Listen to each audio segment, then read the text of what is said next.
दोस्तों unitary robotic दुनिया की उन कंपनीज में से एक है जो affordable high performance humanoid robots बना रही हैं।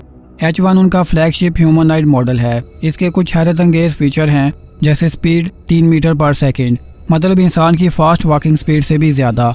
बैलेंस, अगर इसे धक्का दिया जाए तो ये इंसान की तरह बैलेंस रिकवर कर लेता है।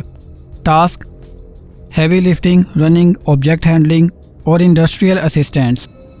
प्राइस लगभग 6,50,000 युआन यानी $90,000।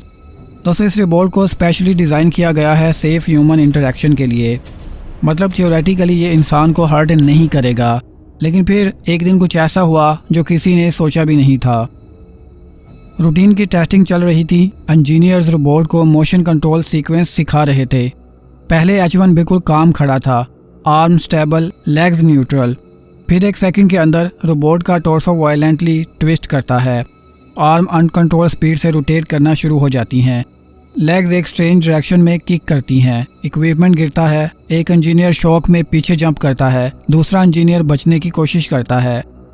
दोस्तों ये माल फंक्शन नहीं, एक रेज मोड एक्टिवेशन जैसा लगता है, लेकिन असल में ये एक कोडिंग लेवल क्रैश था जहां रोबोट के movement limiting safety parameters temporarily fail हो गए।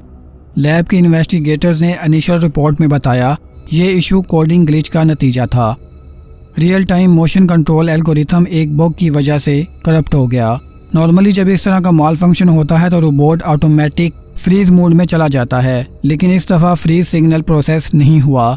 इंजीनियर्स ने इमरजेंसी पावर कट लगाकर रोबोट को फाइनली शट डाउन किया। दोस्तों ये एक डेंजरस रिमाइंडर है कि एडवांस रोबोटिक में एरर मार्जिन बिल्कुल कम होता है। अगर एक micro second command wrong issue हो जाए तो 100 किलो का ह्यूमनॉइड रोबोट इंसान को आसानी से सीरियस इंजरी दे सकता है। रोबोटिक एक्सपर्ट्स के मुताबिक ह्यूमनॉइड रोबोट्स हर साल स्मार्टर और पावरफुल हो रहे हैं, लेकिन उनका सेफ्टी सिस्टम उतना फास्ट इवॉल्व नहीं हो रहा जितनी उनकी स्ट्रेंथ। इसका मतलब एक ग्लिच, एक ओवरलोड या एक रॉन्ग कमांड ह्यूमन एनवायरनमेंट्स के लिए ह्यूज रिस्क बन सकती है।